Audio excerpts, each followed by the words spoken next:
Attention.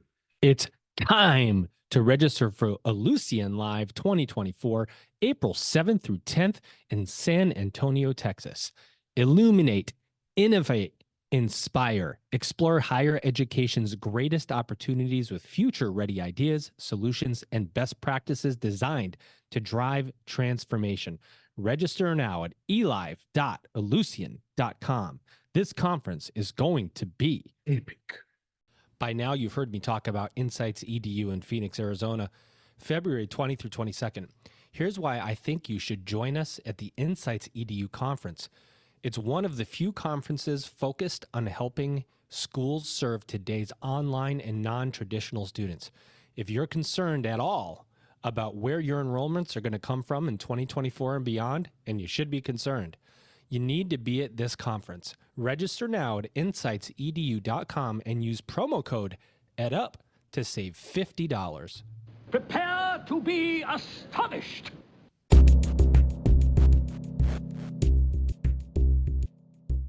Welcome back, everybody. It's your time to EdUp on the EdUp Experience podcast, where we make education your business. This is Dr. Joe Salustio back with you for an 800 and something-th time now, as we pass 4 years of podcasting, over 800 episodes, 365,000 downloads, and you continue to honor us with your support of this podcast, which is why we continue to do it.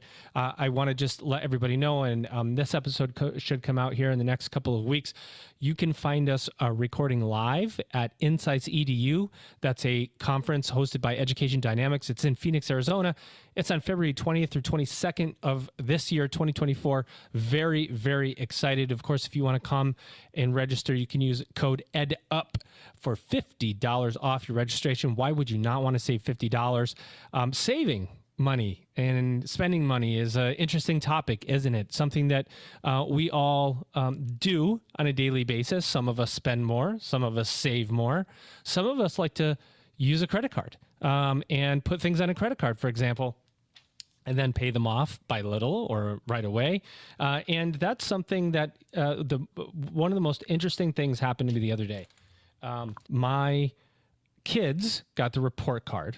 I'm going to bring in our guest in a minute. She didn't know that I was going to rant like this, but my kids got the report card, and I decided I'm going to be like my dad. And I'm only like my dad a few times in life.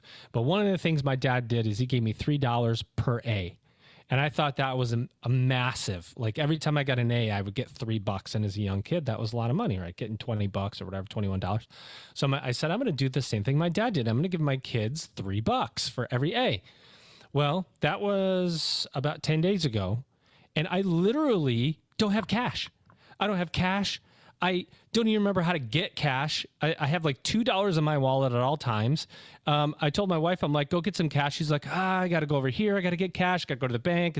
And the next thing you know, or 10 days later, my kids are like, where's my money? Where's my money? But it does show you the state of things today, which is why this guest has a lot to say. And I'm going to bring her in now. You'll get the whole transition thing when I introduce her. Ladies and gentlemen, her name is Robin Sachs Frankel, and she is the lead editor for credit cards at USA Today. Robin, welcome to the mic. Hi, thanks for having me. Do you carry cash, Robin? I almost never carry cash, much to my children's chagrin. So your story is very relatable. I mean, being the lead editor for credit cards at USA Today, obviously you're doing a lot of writing about personal finance in general. I would call you a personal finance expert. Which one of the most interesting things about cash, as we have this conversation, is that people don't take it as much as they used to. In fact, my father-in-law, he's an Italian guy. He's got his cash, and he goes into some places and he tries to pay with cash, and they go, "Oh, no, we don't take cash anymore. We only use a credit card." Is that true? Are businesses just refusing cash these days? I mean, there's been a little bit of controversy about that. I know in Manhattan, that was a big issue because not accepting cash tends to penalize the underbanked. That is, people who don't have bank accounts for whatever reason. Maybe they came from countries where they didn't trust the banking system. Maybe they just haven't established. Maybe they just don't trust banks for whatever reason. Maybe they don't feel comfortable with it. Maybe they don't have enough money to even start a bank account. So there's all kinds of reasons why people would not have access to other forms of payment. So that can be a little bit controversial. In general, though, I've found that in my own life, mostly because I'm an avid rewards points and miles collector, I don't really carry a lot of cash. Even my kids, I make them carry $20 each in their phone. I have teen boys, just for whatever, some emergency. Or only, or I don't know what that cash emergency might be, but whatever, or if it's but they almost always pay for Apple Pay everywhere they go, everything they do, which, I have them as an authorized user, and we have that loaded into their Apple Pay. Do you think that that's a disadvantage for understanding how to maintain your own personal finances? Like, it's so easy, right? Just tap, tap, tap, tap, tap, tap. It's like being on a cruise ship where everything is swipeable, and next thing you know, you're in it $3,000. Are kids being trained properly in personal finance without actually the transaction account? Because even adults have trouble with it when you don't have something physical to see it dwindling in your hand. You give someone your 20 and you only get 5 and change back. You're missing that visceral feeling when you just kind of tap your phone. And to be honest, my kids, when they tap their phone, that bill goes to me. I mean, they're not old enough to have their own credit cards. They're under 18, so they're authorized users. Yeah. I do make them, my husband and I do make them pay us back, quote unquote, for certain things. And then they suddenly don't want to spend that money anymore. Surprise. Yeah. So it's pretty interesting, when it comes to something like concert tickets. They would go to every concert that comes to town, and concert tickets are $200-$300 sometimes. At least. Yeah. I mean, right. And that's for miserable seats. So I have said to them, my husband and I, we've said to them, okay, you already went and saw this person in the fall. He's coming back in the spring. If you want to go, you have to pay with your own money. And suddenly they're like, oh. So, but when it's, tapping my credit card, it's like money is no object. So it's interesting, right? Like if you, even adults, you're right. It is easy to tap. It's easy to swipe. When you have X of something, you don't want to give it away. It's a whole lot easier to understand. And we're all after bettering our lives. And one of the ways to better your lives is to make more money, right? And so one of the reasons you're here today is because you put out a report called Industries Where Workers Feel the Most Underpaid. It was published on January 1st. Really interesting report. And I would like you to just go over high level. What was it? Why did you write this report? What was the genesis for it? And what did it tell us that we should know? Sure. So the bottom line with this report was just trying to find out, a lot of people say they're frustrated with what they get paid for their jobs. Everybody has work frustrations, but it didn't necessarily match up. What we found was that the people who are the most frustrated weren't the people who are the least frustrated with their pay, were not necessarily the least happy with their jobs. And education was one of the most striking examples of that. That was, I believe, the industry that had some of the highest job satisfaction, but some of the most frustration with the amount of pay they were receiving. So. Define education for us. So would it be K through 12, higher ed? Was it anybody who identified as working in education? I don't believe that we got that granular in terms of whether it was K through 12 versus higher ed versus some other form of education, people who taught classes on the weekend or something. Yeah. So it kind of encompassed anyone who considered themselves an educator. It's pretty common, especially in K-12, that teachers are one of the most underpaid, underappreciated jobs in the world, in the land, right? And we depend as adults who have kids on our teachers to basically help craft the minds of our students financially or otherwise, learning wise. And teachers don't get paid, right? Like, they don't get paid very much. It's common. Yeah. I have to tell you, I got a new appreciation for how underpaid teachers are and how hard their jobs are. I taught a personal finance class where one of my kids goes to school. It was a high school level personal finance class. I taught it this past fall and the fall before. And it's a little bit like herding cats. And it's not that these were bad kids. It's just, it's very hard to sit and focus all day. It's hard for adults to do that, right? And we don't have the same social stuff going on that kids in high school does. And I found it really challenging. And again, I was teaching a group of fairly well-behaved kids who opted into this, but I can't even imagine what it's like to do it all day for subjects that kids have to take. They don't necessarily say, I want to do math, or I want to do English, or I want to do science, or I want to learn language. They're required to. And I still found it very, very challenging.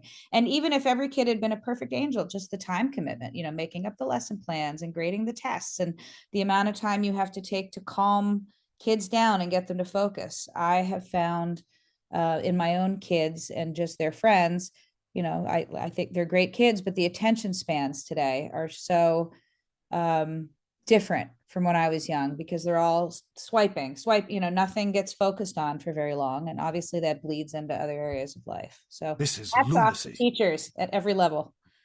I remember when my mom took me to a bank at, I don't know, 14, 15, whatever age, I was able to write a check. And I was so nervous to go into the bank and write a check. And she's like, come over to this table. I felt like the government was putting pressure on me as I entered this bank, right? And I'm like, I gotta sign this. So I when you think about, I think back to that and go, the learning experience of walking into a bank and writing a check or taking out money or putting money in, we don't need to do that anymore. Back to your point, we skip, I talk about this all the time in the podcast, we skip the intro on Netflix. We skip it because we don't want to watch an intro anymore. I have a 9-year-old and a 6-year-old who literally have meltdowns when they watch Hulu because there are ads built into the show. And they go, what is this garbage? And they freak out because Harry Potter 6 is interrupted by a L'Oreal ad. And so everything is faster, and we don't have to go anywhere to do it. What is that doing to our credit card and personal finance situations as a population? And just from your experience in general, are we just more in debt and don't know how to get out of it? Or are we smarter or less smart financially? Well, we're definitely more in debt. I don't know how much of that has to do with attention span or not, but I believe current levels of credit card debt are something like 1 trillion. I mean, the highest it's ever been. I don't know that necessarily has to do with us being smarter or dumber about personal finance, and just a function of a couple of things. One, people just have more stuff. Everybody has a smartphone now. You have to have some level of smartphone, but some places don't even ask you for a home phone. I don't have a home phone. We all have cell phones, right? So, but there's a big difference in price between just having one landline for your house, and then if you're a family of 4, having 4 sophisticated smartphones. And you have to have high-speed internet for the house, and everybody has to have a laptop for school, or else they fall behind. And so we just need more stuff. And with that, also with everyone has their eyes glued to social media, we're seeing people who have more stuff. We're seeing more aspirational lives, and that's becoming the consumerism that we see is becoming more normal. So it causes us to feel like we need more, to be more, and that gets very expensive. The other thing that I think is possibly, I mean, this is just me speculating, but I'm finding it that when I do any online shopping whatsoever, the ability to just pay in 2 clicks really removes some of the friction point where you stop for a minute and say, do I really need to buy this? When it comes to disposable income items, even if you don't have your credit card handy, you can just click on something, you can click on in there. Yeah, you just log in, and you really, a lot of this stuff, the pay in 4 stuff, it's all designed to remove the friction point where you might say, wait, do I really need this? And to just have you click, because clicking in 2 clicks is a lot easier than walking into a store, trying something on, pulling out your credit card, waiting for it to ring you up. That gives you time to think, maybe I don't need this. Online, yeah. No. Yeah, like that one time you got in line and there were 5 people ahead of you and you started going, am I going to wait here for this thing? Like, no, forget it. I'll get it next time. Well, you got $50 more in your pocket and maybe you do something else with that. But you're right. It makes it really easy for us to spend more money. So, I think that goes for all types of industries. But I was reading back to your report just to go backwards a little bit. But this stat, you said it at the beginning, but I want to drive it home. Industries where employees are most satisfied with their organizations. So most satisfied with their organizations. A prime example of where employees are satisfied with their organization, but feel they are underpaid is education, which includes roughly 60% more mentions of poor pay than average, but also boasts the highest overall workplace ratings. What's a takeaway? Like, what do you think about that when you guys were writing this? What was the takeaway?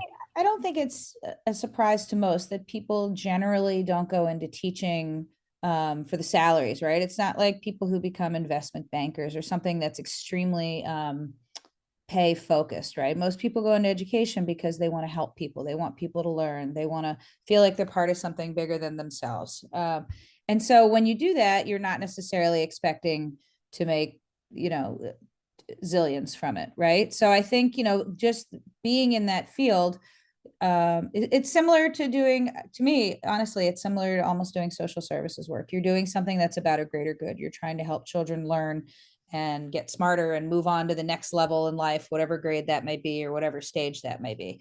And that's something I think that if you enjoy what you're doing, you're getting a lot of intrinsic satisfaction, which can help mitigate perhaps that maybe you're not getting a 6-figure paycheck, or you're not even close to half of that. I mean, I don't, pay scales are so different all over the country when it comes to education, but, I think that's where that dichotomy comes in, is that there's a lot of intrinsic satisfaction from the job, even if the paychecks don't reflect the importance of the job. Are you kidding me? No, I'm not. For a third straight year, the EdUp Experience will be recording live at Illusion Live 2024 this year in San Antonio, Texas, April 7th through the 10th. Illuminate, innovate, and inspire. That's the framework for the conference. Leaders from institutions around the world will converge at Illusion Live 2024 to discover game-changing technology, share industry insights, and build powerful connections. It's time to explore higher education's greatest opportunities with future-ready ideas, solutions, and best practices designed to drive transformation. You can register now at elive.illusion.com. Epic. Oh, yeah. You've heard me talk about the Insights EDU conference. Well, let me tell you 3 reasons why I think everyone listening should join us in Phoenix, Arizona on February 20 through 22nd for Insights EDU. 1, it's one of the few conferences focused on helping schools serve today's online and non-traditional students. 2, you can expect a mix of speakers you won't hear anywhere else, including higher ed leaders from Google, LinkedIn, Adobe, and more. And reason 3, Insights EDU has an agenda packed with sessions discussing the latest trends in higher ed leadership, marketing, and enrollment management. Register now at insightsedu.com and use promo code EdUp to save $50 off your registration. Oh, yeah. Yeah, but it's, the interesting part about that is it also kind of says, I know I'm underpaid, or I want to say I'm underpaid, but I love my job so stinking much. I stay in it. I stay in it because I love it so much. And there's like a diminishing return or a sliding scale somewhere in there where you go, because you see teachers sometimes 19, 20 years. And we've talked to many, many, many institutions on this podcast that offer teaching programs for higher ed, aspiring higher ed professionals or for aspiring teachers. And they just are going to do it. They're going to do it no matter what because they want to teach. And if they make $35,000 a year for the next 19 years, that's okay because they love it so much. But that doesn't help that profession, right? When wages don't go up, it's a tough spot to be in where you love your job so much and you don't make money doing it. But then you look at tech and the sciences where people are getting really high paid jobs where job satisfaction may not be there as much, right? Is that the trade-off that we make? I think so. I mean, when I think of people who all they want to do is make art, whether that's acting or painting or singing, and they'd rather do that than any other kind of job. And there is a massive risk that they're not going to have success with that. I mean, a teacher obviously offers way more stability than a struggling artist might find. Right. But, the burnout rate can also be really high at some of these high pressure, high tech or top level finance jobs. I mean, I don't know every, let's say, investment banker or venture fund capital person in the world, but they don't get summers off and they don't, I'm not saying a teaching job is always 9 to 5, but they could, the expectation, sometimes you hear people sleeping under their desks for 2 hours to finish coding a certain project. And, those are, with high pay tends to come extremely high pressure. And that's not to say teachers don't have pressure. It's just a different kind of pressure. What do you advise families, parents, higher education administrators about credit cards in general? There used to be a time when credit card companies would come onto a campus. I know this because I was one of those people that filled out a visa, and $11,000 later through my 4 years of college, I think I paid that off when I was 28 finally. That doesn't happen as often anymore because I think the rules around it are different. Yeah, that shouldn't happen at all anymore. Actually, there's been legislation that's since been passed that you were in college where they're not allowed, where credit card companies are not allowed to market on campuses. Yeah. Sign up today, you get a free T-shirt Right. or something like that. Because what was happening was so many college students that, until somebody teaches you something, you're not just born knowing about credit or bank accounts or anything like that. You have to be taught. And, kids were just signing up for credit cards and then not understanding about, compounding interest and how high credit card interest rate could be, and debt was getting out of control. And so legislation was passed, and they're not allowed to market on campuses in that way anymore. Additionally, do you ever think that, I mean, you have kids, will they have their own credit card when they go away to college? Is it control? Do you think parents should control it? Because you see college debt is like a real deal, right? There's tons of us in debt.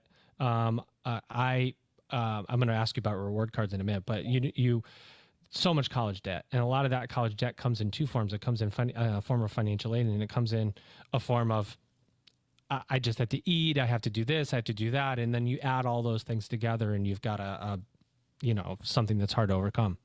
Sure. So let me take a couple steps back with it. Yes, my kids will have credit cards. Right now, I have them both as authorized users on credit cards, which I highly recommend to anybody, even if you just add their name to your credit card and then just stick it in a drawer, because then what happens is your kids kind of tag on and piggyback to your credit score, unless you have bad credit, and then you're not helping them by doing that. Many credit card companies like American Express, I can't name them all off the top of my head, but most credit card companies will allow you to add your kid as an authorized user at the age of 13. So as soon as my kids turned 13, I just added them onto an Amex. And that's actually what I have loaded into their Apple Pay. So they have some experience using it, and also to show some credit activity. So what'll happen is when my oldest turns 18, he'll have whatever my credit score is at the time. He should have that like launched with that as his credit score. I didn't know that. I mean, more or less, yeah. I mean, there's some other factors there. It might not be quite as good as mine, only because I'll have more years of having credit, which is a factor in your credit score. But he should have good credit. I hope I have good credit when he graduates. And so well, you're the lead editor for credit cards. We hope you do too. yeah, right, exactly. At least I know what I'm doing wrong if I do something wrong. So when he graduates, I'll get him a credit card for sure.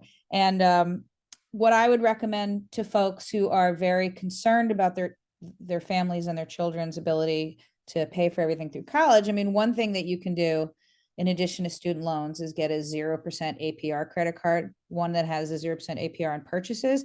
That can help you with some of those upfront costs, like, buying a lot of books at the beginning of the school year, or buying the basics to furnish a dorm room if you're living on campus.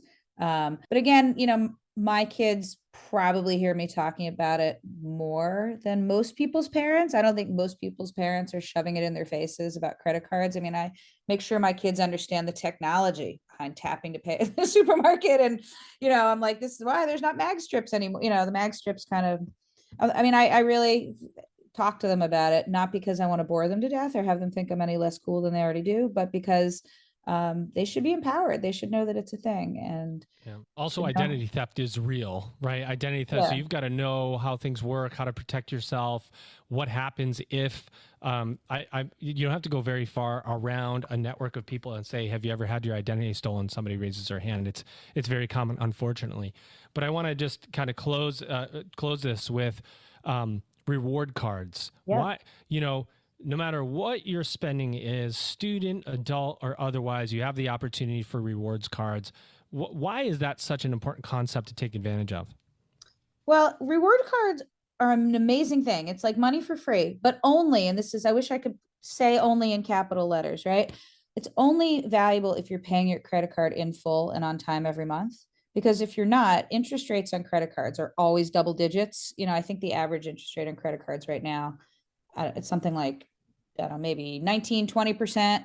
And that's pretty high, right? But the most you're ever going to earn on a rewards card could be 5% back, 4%, 3%, so you're never going to earn more in rewards to overcome the fact that you're carrying a balance. Now, that being said, if you're a student and your credit card needs are really small, maybe you're just using it at a restaurant so you can tap and go or grab a coffee or whatever. Earning rewards back on your spending is like getting a coupon, right? So every time you buy a coffee, if you spend $20 on your credit card and you have a credit card that rewards you with 5% cash back every quarter on dining, you're getting 5% back on that $20. It's not nothing, but it's just a good way to start thinking about how credit cards can be a tool to improve your life.